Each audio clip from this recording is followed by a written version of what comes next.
Assalamualaikum warahmatullahi wabarakatuh. Perkenalkan kami dari kelompok 13 mata kuliah pengolahan sinyal biomedis dari kelas RA yang beranggotakan saya Rafika Putra dengan rekan saya Amanda Rizky Aulia serta Sheila Fitriani.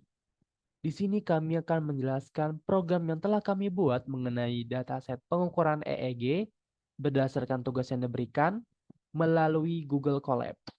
Baik, untuk penjelasan pertama akan dijelaskan oleh rekan saya, Sela. Baik, langkah pertama yang harus dilakukan sebelum memulai program adalah install dulu Pandas Tampinya. Dengan mengetikkan kode ini, kemudian kode akan dijalankan dan apabila berhasil akan menghasilkan kode seperti ini, yaitu recruitment already satisfied. Setelah berhasil diinstal, langkah selanjutnya akan memasukkan dataset EEG dengan menggunakan format CSV dengan program ini. Setelah program akan dijalankan dan akan menghasilkan program seperti di layar, import nanti as up np. Nah, selanjutnya akan keluar output seperti ini. Setelah outputnya keluar, pilih file, cari file dataset, dan kemudian klik upload, tunggu hingga 100% berhasil. Nah, setelah berhasil, kemudian akan menampilkan dataset tersebut ke dalam program dengan memasukkan kode seperti yang ada di layar. Nah, setelah itu, program sudah dapat dijalankan dan akan menampilkan dataset EEG yang belum dipotong, yang panjang-panjang seperti itu. Nah, soal pertama yaitu potong dataset dan gunakan sinyal hanya dari kanal AF3, AF4, O1, dan O2. Dan masukkan kode program seperti ini. Data kode program itu adalah kode pemotongan kata serap dataset yang hanya dari kanal AF3, AF4, O1, dan O2. Nah, di sini, di kode ini akan memotong dataset EEG yang tidak diperlukan. Setelah kode dijalankan, kode berikutnya untuk menampilkan data yang telah dipotong. Yang lebih yaitu contoh pembersihan data untuk data EEG dan didapatkan hasil data yang telah dipotong. Selanjutnya akan dijelaskan oleh rekan saya Amanda Rizky Aulia.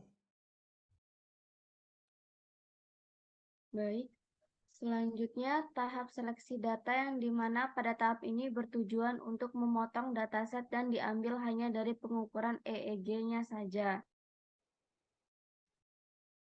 Berikut adalah program yang digunakan dalam mengambil data sensor EEG. Dengan menjalankan kode program sebagai berikut, data akan dipotong sekaligus nilai dimensinya akan dihitung.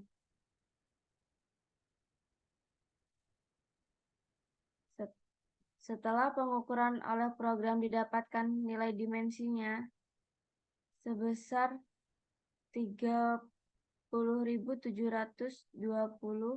selanjutnya dataset akan dinormalisasikan yang bertujuan untuk membantu menganalisis frekuensi.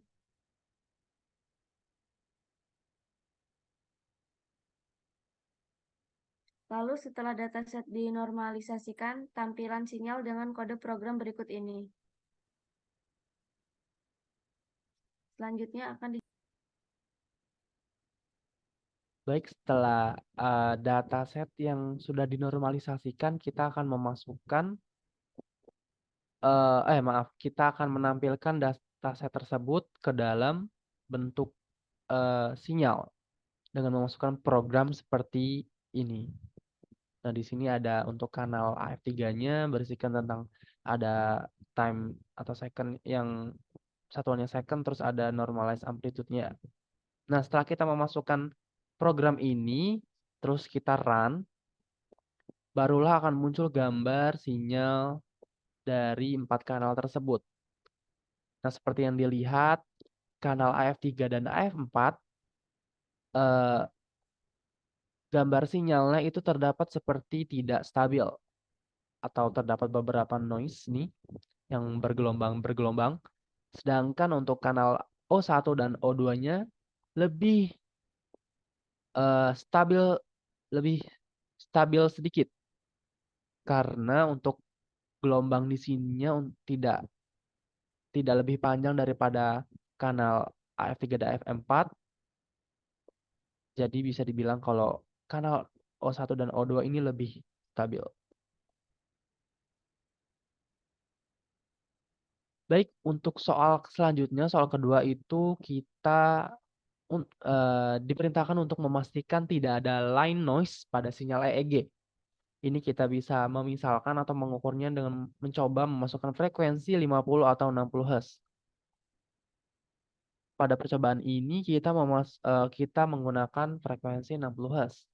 Nah, untuk soal yang pertama, kita bisa menganalisis dalam bentuk spektrogram untuk memastikan keberadaan noise.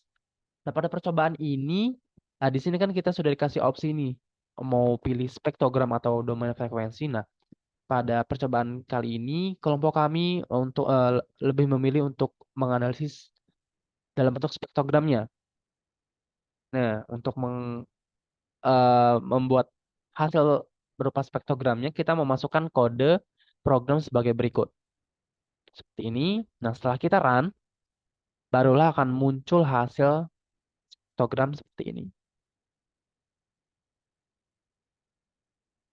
Nah, dari spektrogram ini terdapat pada kanal AF3 dan AF4 itu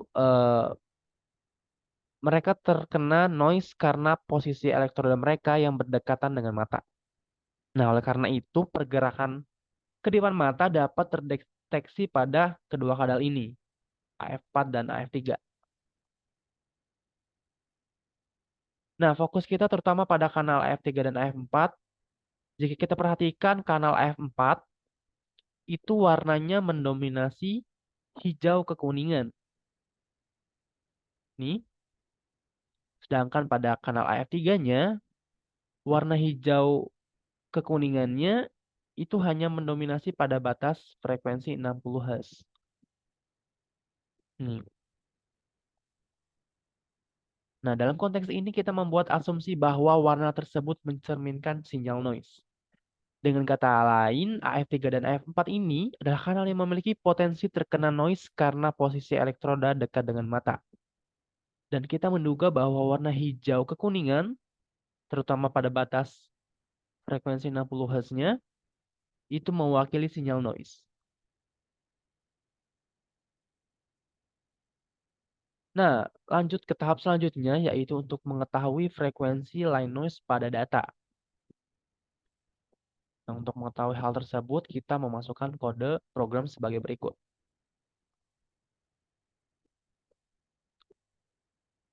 Ini, setelah kita run, maka akan didapatkan hasil tampilan line noise berupa gambar sebagai berikut. Ini menunjukkan bahwa program tersebut berhasil ya kita jalankan. Nah, berikut tampilan sinyalnya. Terdapat garis nih. Garis antara frekuensi 0,0074 ini di sekitar sini. Ini untuk kanal AF3, untuk kanal O1 ini di sini, kanal O2 ini di sini, dan kanal AF4 itu ada di sini.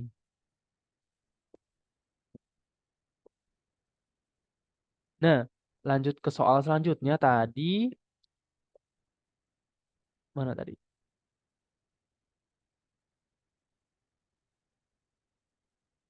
Nih, desainlah sebuah filter FIR dengan metode window dan gunakan window Hamming untuk memfilter noise. Berapa order yang digunakan? Lengkapi dengan proses perhitungan. Nah, untuk order yang kelompok kami gunakan itu kita terus dulu diketahuinya FC-nya 60 Hz, kita memakai frekuensinya 60 Hz, terus fs-nya 25,6 Hz dan sebagainya. Nah, kita masukkan. Nah, di sini kita menggunakan transmission band 5 Hz untuk menampilkan grafik sinyal. Jadi untuk memulai perhitungannya, eh, kita delta F sama dengan transmission band per Fs. Jadi 5 dibagi 256 itu hasilnya 0,019. Terus kita normalisasikan transition band ini dari Hamming. Jadi sebentar. Nah, seperti ini. Maka kita normalisasikan tadi ya si transmission bandnya. Jadi 0,019 sama dengan 3,3 per N ditambah 1. Kita jumlahkan hasilnya menjadi N plus 1 sama dengan 173,68. Terus eh, kita bulatkan dulu. Ini N-nya 173. Oh, ini salah, maaf. Nih, kita bulatkan dulu 173,68-nya menjadi 173 karena N plus 1 kita pindahkan satunya ke belakang jadi minus. N-nya 174 dikurang 1 sama dengan 173. Jadi ordernya 173. Makanya untuk selanjutnya itu denoising menggunakan hasil perhitungan di atas ini yang kita sudah hitung ordernya. Jadi kita masukkan N-nya 173 ini. 173 terus frekuensinya 60 dan Fs-nya itu 128. Ini untuk mengukur respon impulsnya. Baik ada respon impulsnya dan frekuensinya. Setelah kita run, kita jalankan programnya akan menghasilkan output seperti ini nih. Ini untuk respon impulsnya dan ini untuk respon impuls frekuensinya.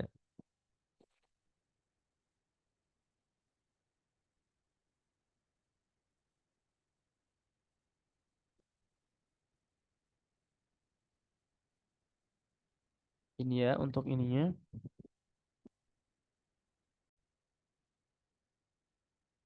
Nah, setelah kita mengidentifikasi sinyal noise, langkah selanjutnya adalah melakukan proses tadi ya, yang ini kita sudah jelaskan dengan metode window. Dalam hal ini kita memilih window ini sudah ya. Untuk spesifikasi filter FIR-nya ini mencakup parameter sebagai berikut. Frekuensi sampling sebesar 25,6 Hz, durasi data sepanjang 120 Hz, frekuensi cut off pada 60 Hz, lebar pita transisi tadi yang transition band-nya itu sebesar 5 Hz ya. Untuk perhitungan tadi. Sudah. Sudah. Langkah berikutnya adalah menerapkan filter yang telah dibuat pada kanal AF3, AF4, O1, dan O2. Filter yang digunakan adalah FIR filter yang digunakan untuk menyaring sinyal input dari data sampel eksperimen yang mengandung banyak noise berupa artefak. Yang dengan menerapkan filter ini pada kanal tertentu diharapkan dapat efektif. Nah, untuk pengaplikasian filter pada kanal tadi yang filter FIR-nya itu kita menggunakan program ini. Pengaplikasian filter FIR-nya itu menggunakan program ini dan setelah kita jalankan akan menghasilkan output seperti ini. Nih, filterisasi ini. Filterisasi AF3, O1, O2, dan AF4. Bisa dilihat kalau AF3 dan O1 ini gelombangnya sedikit lebih tinggi ya daripada gelombangnya O2 dan AF4. Pada konteks ini, FIR filter diaplikasikan sebagai pemfilter untuk sinyal input yang berasal dari data sampel pada sinyal EEG yang mengalami tingkat kebisingan yang signifikan. Berarti pada kanal O1 sama AF3 ini tingkat kebisingannya itu lebih tinggi ya. Nah, filter FIR ini merupakan jenis filter digital dengan karakteristik respon impuls yang terbatas. Pemilihan filter ini didasarkan pada stabilitas sistemnya yang tidak rekursif, sehingga output yang dihasilkan tidak dipengaruhi oleh keluaran sebelumnya. Keputusan menggunakan FIR filter diambil karena sifatnya stabil, tidak rekursif, dan memastikan bahwa output tidak bergantung pada keadaan sebelumnya. Jadi ini nggak ada pengaruhnya dengan yang ini ya. Ini hasil murni filterisasinya.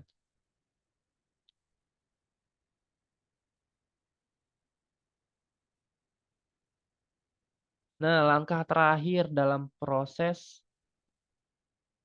eh, promrosesan data adalah segmentasi atau epoch. Nah, di mana data diambil dengan batasan waktu. Dalam proyek ini, sinyal akan disegmentasi menjadi setiap 5 detik pada setiap kanal. Untuk pelakuan ini digunakan fungsi bantuan yang disebut segmentasi data. Nih, bantuan ini dengan panjang segmentasi 5 dan sampling rate 256. Nih, menghasilkan 1280 poin. Jadi kita menghitung nih. Ini hasilnya nih 1280 poin data per segmen. Hasilnya adalah sebuah array NumPy dengan bentuk n channel, n segment, dan n data.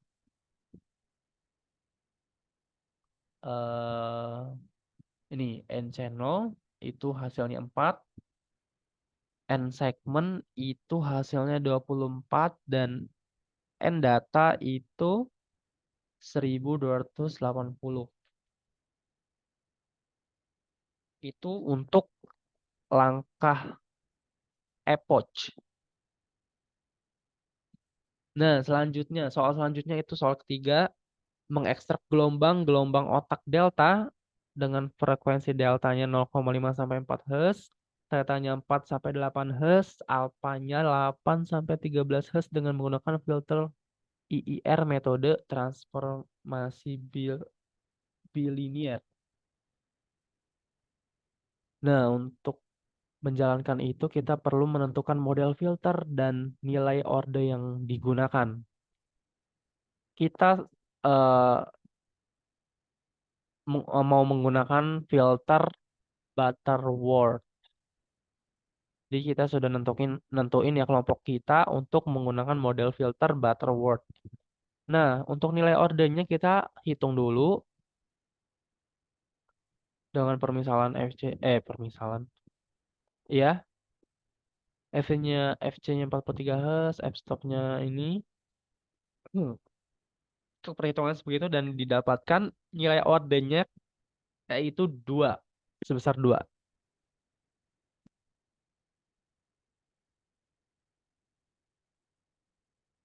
Nah, terus selanjutnya barulah setelah kita dapatkan nilai ordenya 2, barulah kita mulai untuk memodelkan filter yang akan digunakan. Kita akan memulai eh, ekstrak gelombang ininya, otaknya, delta, theta, alfanya ini dengan metode Butterworth. Kita masukkan programnya seperti ini. Ini kita proses dulu, barulah kita masukkan program yang dapat mengeluarkan outputnya atau menampilkan data yang telah di filter Butterworth-nya. Itu hasilnya seperti ini setelah dijalankan. Nah, dari grafik ini merupakan hasil dari eksekusi fungsi yang telah dijelaskan sebelumnya. Grafik respon impuls untuk delta, ini delta, theta, dan alpha menunjukkan hubungan dengan waktu. Ini waktu. Terus yang di bawah itu menunjukkan hubungan dengan frekuensi. Nah, hasil respon impuls ini kita bisa ubah dalam bentuk domain frekuensi dengan menggunakan kode program seperti ini. Lalu kita run dan hasilnya seperti ini. Ini untuk domain frekuensinya. Delta, theta, alpha.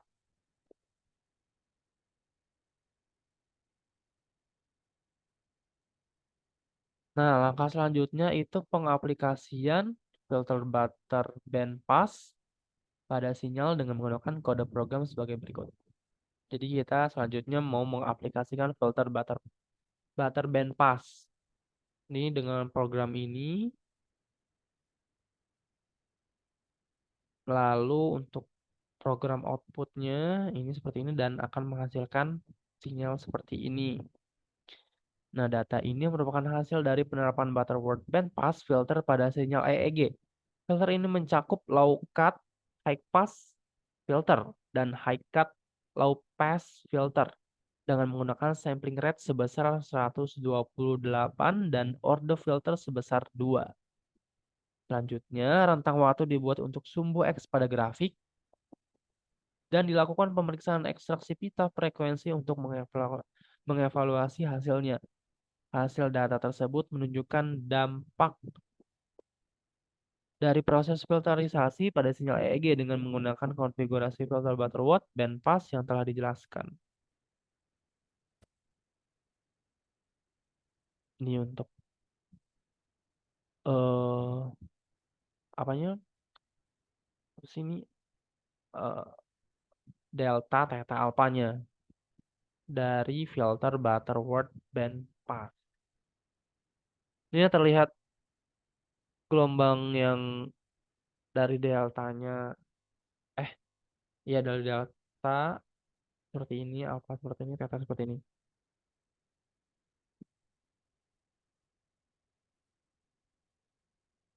Baik, sekian penjelasan program dataset EEG dari kelompok 13. Kurang lebihnya mohon maaf apabila ada kata-kata yang kurang sopan atau berkenan, mohon maaf. Eh, saya akhiri. Wassalamualaikum warahmatullahi wabarakatuh.